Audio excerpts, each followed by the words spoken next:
I finally made it. I can go live. I can't believe it. I really can't. Introducing managing moderators. These users have the same capabilities as standard moderators, but in addition, they can manage block words and change chat modes in live.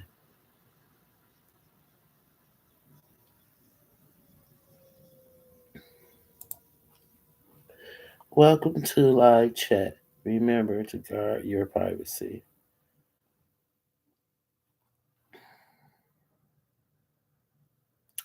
So, um, this is my first live ever. I've been wanting to do YouTube forever, but I always think about too many things that prevented me, but I have so much content that I could just be doing. And I just got to get over that shame, embarrassment, and what I'm going through right now in my life. As I just posted a post, oh, pride has been exposed. All my pride has been exposed to myself. I would love to say I don't care what nobody think or what nobody feel because I am a person that always try to be mindful of my words.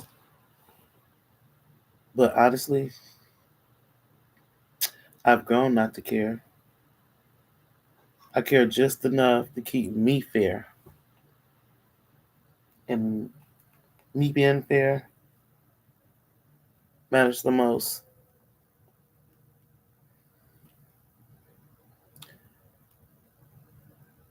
Um, I'm just trying to figure out which way I want to go with this. So I'm just going to go here. What's right here, right now? One day past Thanksgiving. So I'm going to tell you guys a little story that has so many parts, as I just explained in another post, that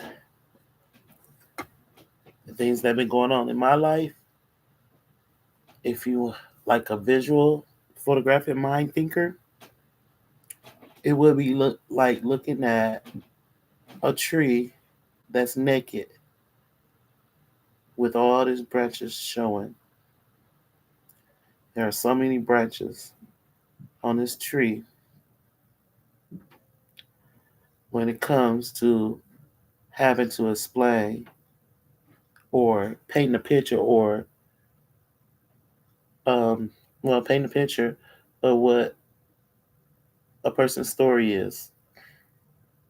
There's so many different pieces that branch off into housewives and all that stuff, but these days people don't care enough because I think we all, I can say we all, but I think a lot of us is living in trauma, drama, and survival mode. I sometimes ask myself or think about how did I get here, even though I know, and just thinking about how can some people just be born so fortunate and others always seem to have to struggle harder than most. Then I think about knowing that the people who have it the hardest were built different and are built different. And then I think about propose.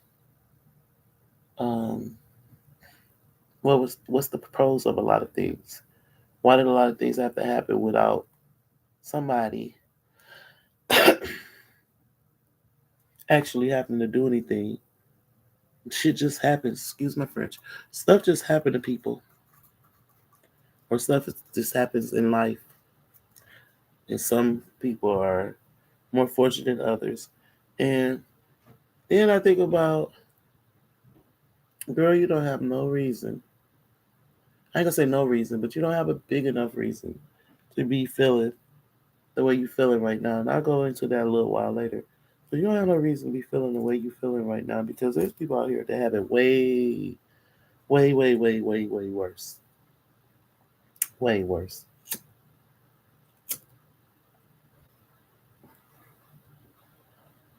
But then I think about how poopy a lot of people in this world are acting and being, and they still appear to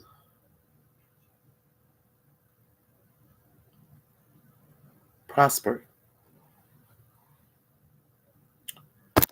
Yeah, they still appear to prosper. And the people who have the biggest hearts seem to struggle more than some. And that goes back, just getting to it ends in a circle of thoughts, because it's like there's people out there struggling way worse than you are this. Even though you are facing one of the worst things in your life right now, or the worst feelings in your life right now, there's still, it could be worse. And sometimes it do get, but it ain't been as bad as I've seen. And that makes me feel guilty.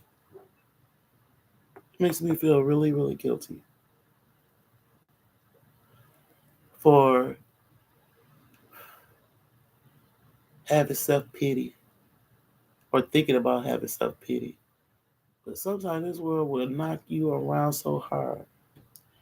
Even the strongest person, which I think I've been pretty strong over the years, I found things in life that'll shake them and make them feel that they are break.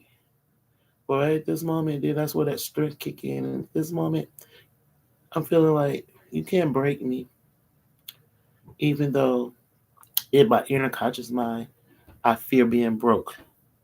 Because it's like, I try so hard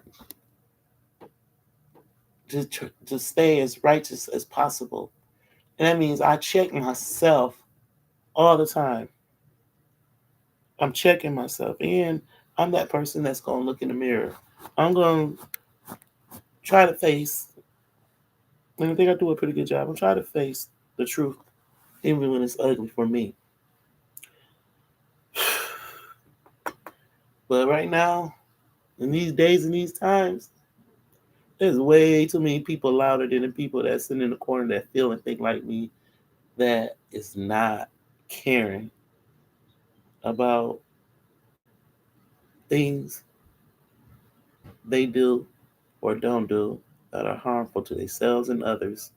It don't even matter. It's like the farther along we get in this world, the more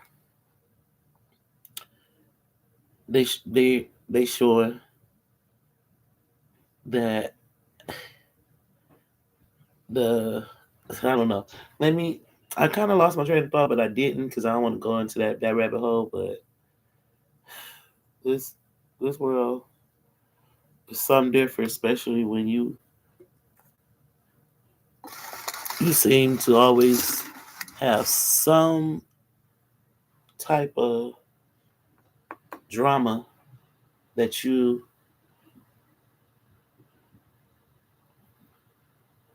probably didn't even really do anything. Cause okay, so the story is, okay. So I'm trying to think, because like I said, I always check myself. So I'm trying to think where I went wrong with this particular situation. And I'm gonna start with that first, because I kind of caused it on myself, but I didn't, because I did and I didn't, or I did. Let's just keep it real, because I could have made a different decision, possibly, to not be in this urgent situation. But for 16 years, I've had enough. I had enough. And I've been trying to change the situation. And then it just came down to where it was put in my hands that, as they said, poop or get off the pot.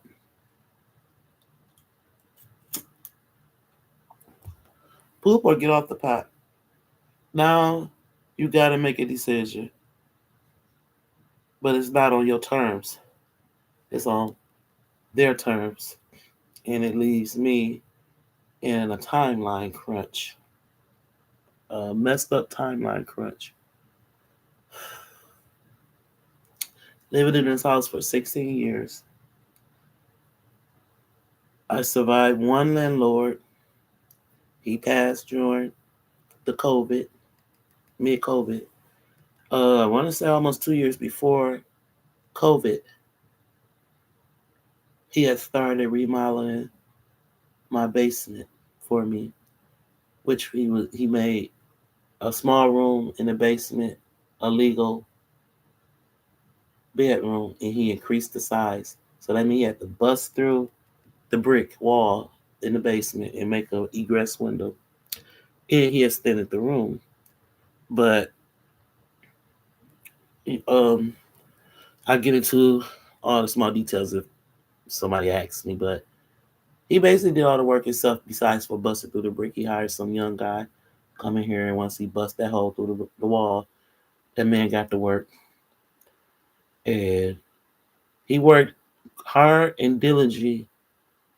And once he got that window fixed, he started taking his time, and then COVID started, and then um, halfway through COVID, he had got it once, and I noticed he was breathing funny, so I gave him some black seed oil, and I got them together. Second time he got it, I thought he was breathing like that because he was down here cutting stuff without no mask on and no ventilation. But come to find out, he had got COVID, and I didn't even find out until I got a call from his wife. She didn't. He went in the hospital, and he never came out. And she took him back to his home state, I believe Kentucky or Tennessee. I'm pretty sure it was Kentucky. Took him down there, buried him, and came back. Then she decides she wants to contact me and ask me where the rent was at. Well, um, he passed in February of 2022. 2022. I'm almost certain. Passed in February 2022. She had sold this house. It was sold, and I had a new landlord before April. Wait, May. I'm gonna say okay. So he passed. See, it was either February. It wasn't March. It was February. He passed, and she called me a few weeks after the funeral and told me, or asked me for the rent, and then she sold the house less than a month later. And when the new owner came to look at the house, he instantly wanted the house because he felt like, cool, a house, cheap as she's selling it for. I'll tell you why she sold it so cheap and why she sold it so fast later. But it ain't important. It's important, but it's not important for me to bring that up right now. But and knowing that I was a long term tenant, so he quickly bought the house and he wanted to be, saying a good landlord. But I'm pretty sure I would have asked him, but I'm pretty sure this was his first home, and a lot of things went wrong quick. And unbeknownst to him, the previous owner had this battle, this I want to say, almost like the Hatfields and the McCoys battle with the city ordinance. This man wasn't short from um, speaking his mind, and I think he had short man syndrome because it didn't take much to set him off. Well, anyway, he inherited that, and then they start harassing me and him with code building, city code, city building code. There goes Siri listening. But anyway, he they were trying to violate us or code us for the ridiculous stuff all the time.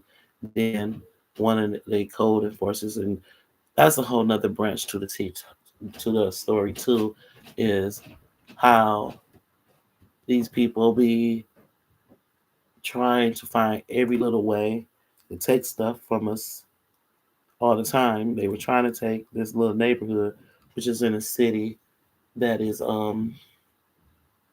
predominantly everything else but indigenous, and there's like little pockets here of communities that are predominantly ethnic.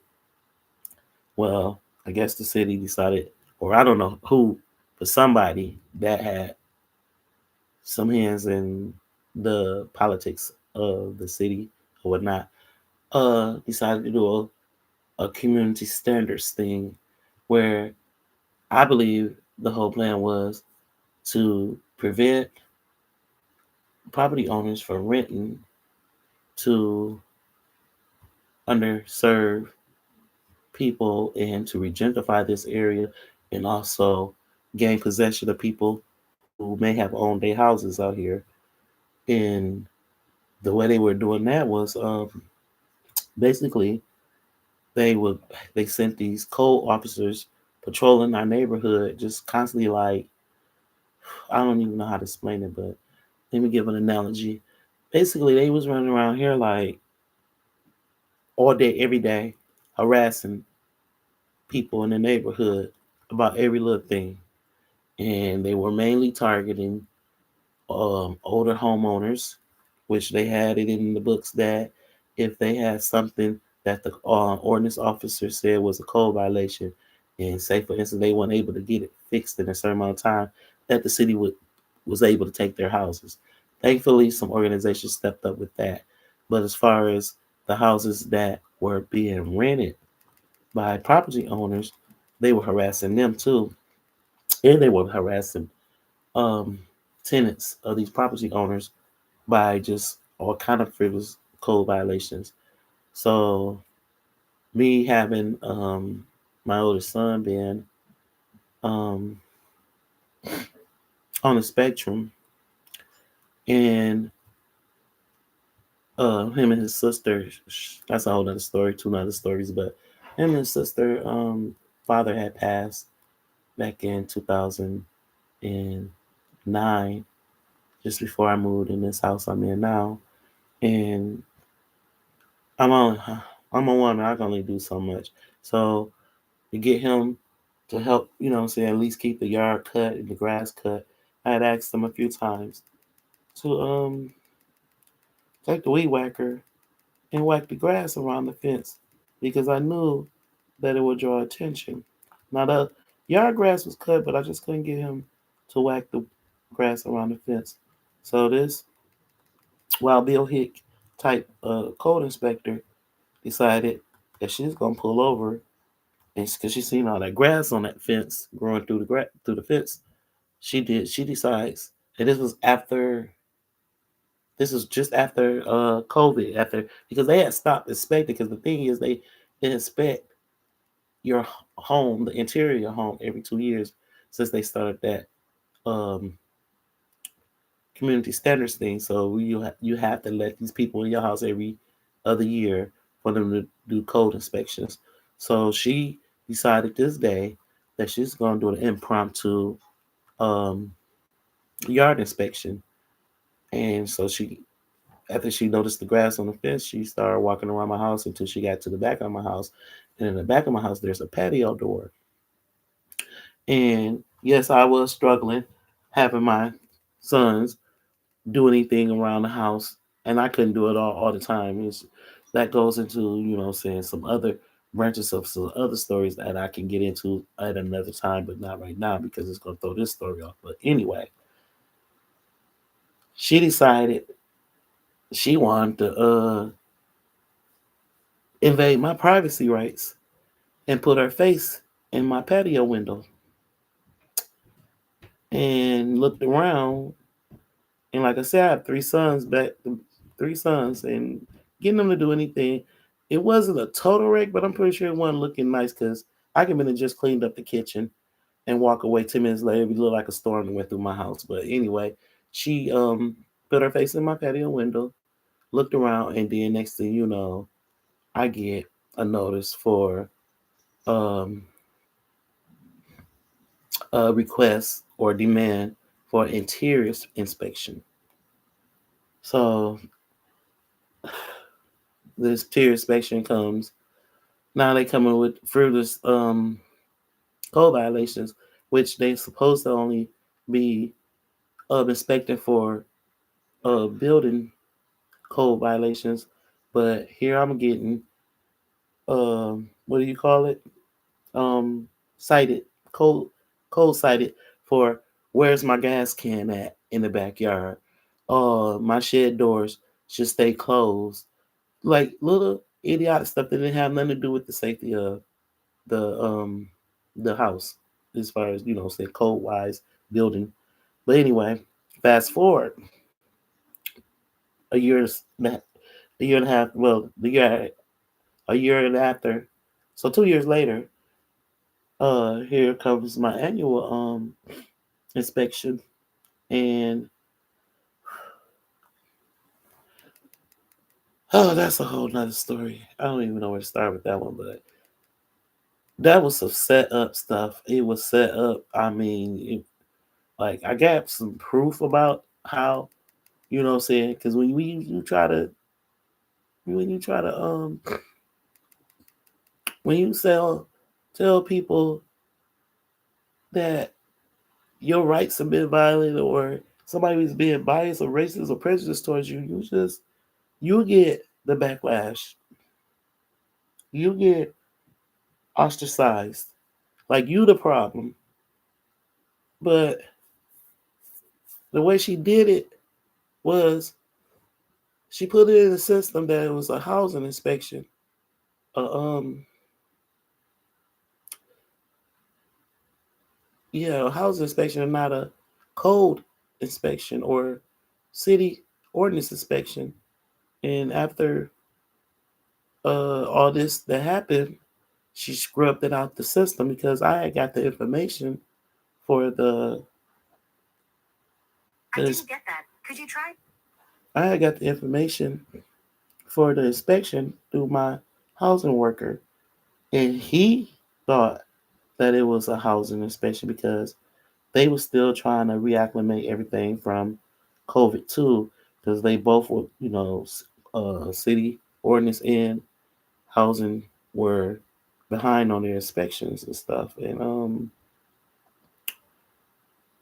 well, let's just get to the nuts and bolts of it.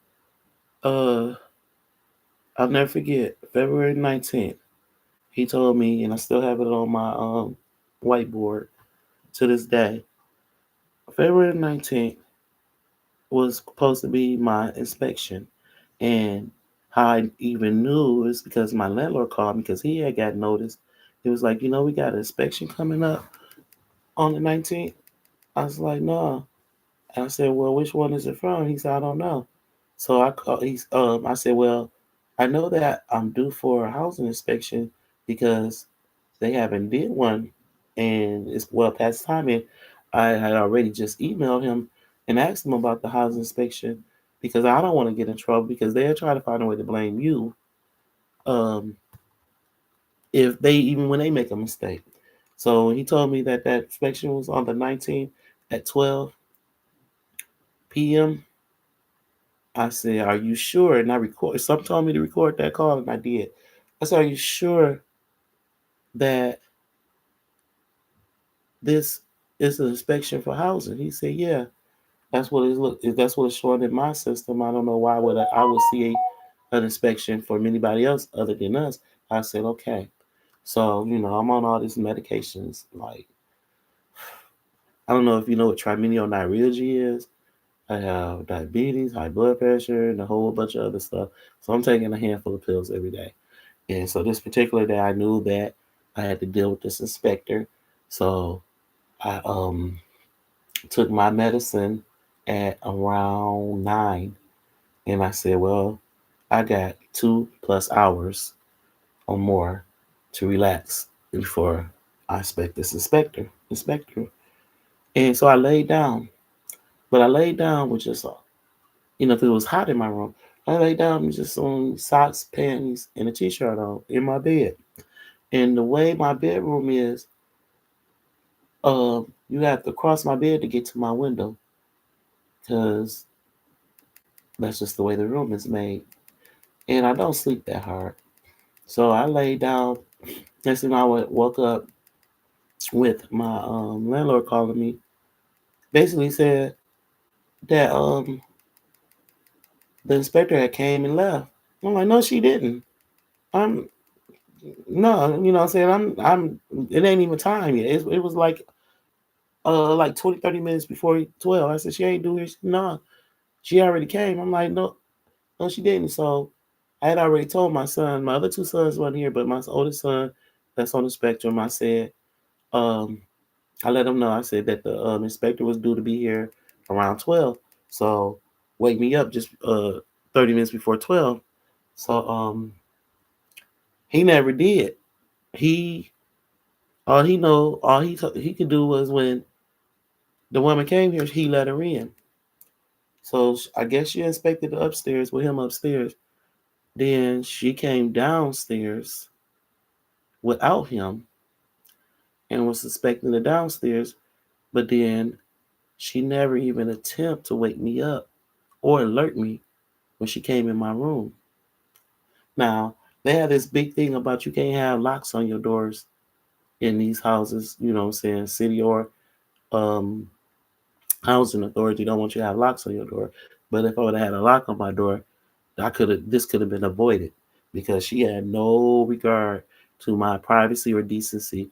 She tiptoed in my bedroom, never trying to attempt to wake me up, crossed my bed to get to my window, and I guess she called herself inspecting the window as light as she could, but she didn't realize that the window wasn't locked because I do get hot sometime and I will open it, but so happened this day, um, it was days before I had even opened it, so it was already warm in rooms. That's why I ended up laying down with barely anything on it. And I wasn't expecting because it took me forever to train my sons not to bust in my room, but they still would do it every now and then. But I never expected a human being, grown person, would come in somebody's bedroom, see them in the bed, practically naked, and still come in and not even try to alert or alarm or, what I'm saying, just let them know they're coming in.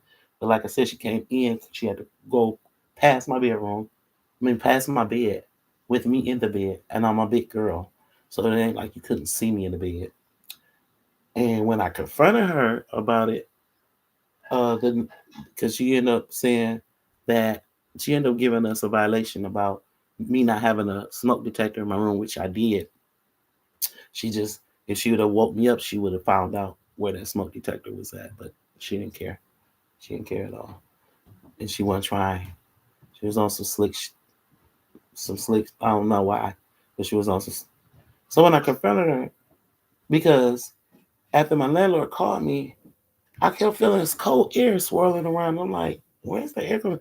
So I'm asking my sons, y'all got a window or door or something open there? And the longer the time went, the colder, like it was like cold air. So just swirling around. I'm like, where's all this cold air coming from? And everybody was like, saying we checked the windows and the door upstairs. Never did think it was coming from my room. But unbeknownst to me, it was coming from my room. So about 2, 3 hours later, because I did look at my window, but I couldn't tell at that time because the crack was so. She just basically broke the seal to the window, just barely open. So it was just open enough for it was cold that day too. I mean, really, really, really cold. The first cold day of this year. Actually, really, in February it can be real cold. I mean, it wasn't the first cold day. It was the one of those cold days, February 19th. So about 3 hours later, it's just getting colder and colder because I'm starting to panic now because it's getting later in the night. Like, what I'm gonna do? You know what I'm saying? Because I can't figure out where all this cold air coming from. So I finally realized it was coming from my window. And so by the time I realized it was coming from my window, the condensation, and then it got colder, the window froze, and I couldn't close it. So I started panicking. I'm like, I ain't gonna be able to sleep in my room, and I don't want to sleep in that bed upstairs because I had to sleep in that bed upstairs for all that time while my landlord was working on his room, and he never really finished because he ended up dying before he finished. But he finished almost everything but the floor. So I just basically had moved back down here and just didn't want to go back upstairs because I had a way better mattress down here. But anyway, I had to think quick. And I had to figure it out real quick because I'm like, it's getting colder and colder, and I'm gonna be. I just all kind of thoughts. So I ended up coming up with the idea of getting my hair blow dryer and trying to heat the window up to unfreeze it to close it. Yo guys gotta hold on, I gotta pee.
So anyway, I finally figured out how to get the window closed, and because she said they didn't have a smoke detector in my room, she had to come back that Friday.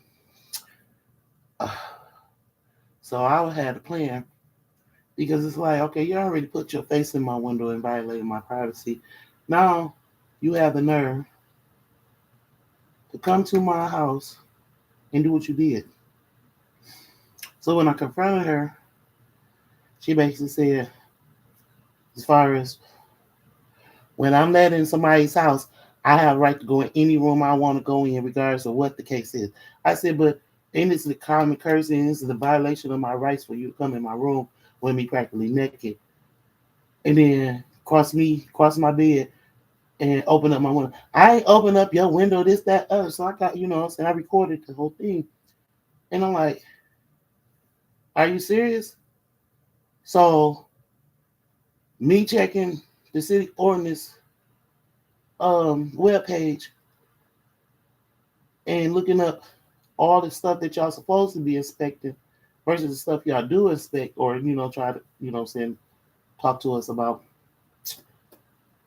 When I called the supervisor, he said it's on our discretion of what we do or what we don't do. We get to do what we want to do. We don't have to follow the uh, city's website, ordinance specifications, and all that stuff. And she sat there and lied and said she didn't open up that window, but one of her things is to check to make sure the window's working. You being slick trying to open up my window or, inspect my window without waking me up, you didn't realize you didn't close that window all the way.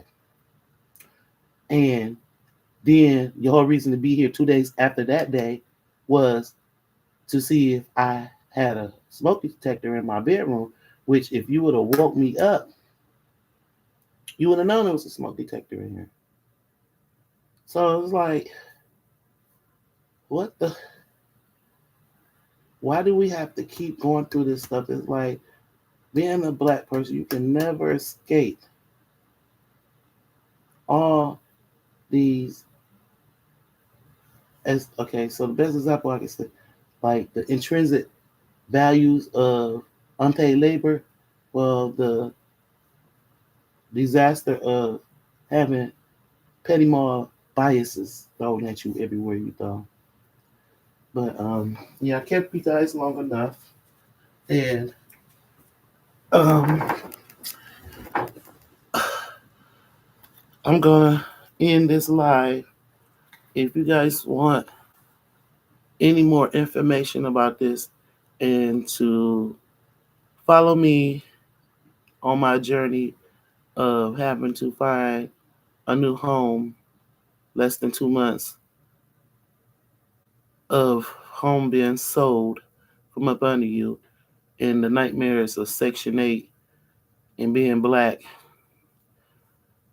drop drop me a word in the comment and I'll come back on here and give y'all a little bit more insight because what got under my skin, and I'm gonna let y'all go after this. What got under my skin is that I posted the thing about the nightmares that been on Section 8 and somebody said, ah, you've been on assistance, government assistance for 16 years, you a failure and this, that, other. Okay, what about all the shit that was failed that failed me?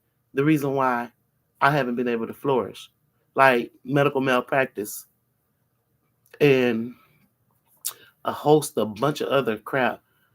The tree of that branches of them, that tree that spread out here and there. I mean, there's so many different. It's like for me to have to tell the story. If I told the story, a lot of it you would think it was fictional fairy tale. But then again, with current times, maybe it all lines up. You know, the stuff we've been gaslight all our lives. That are you sure that's just not the way you presumed it, or are you just sensitive towards things that's not really there? No, I think not.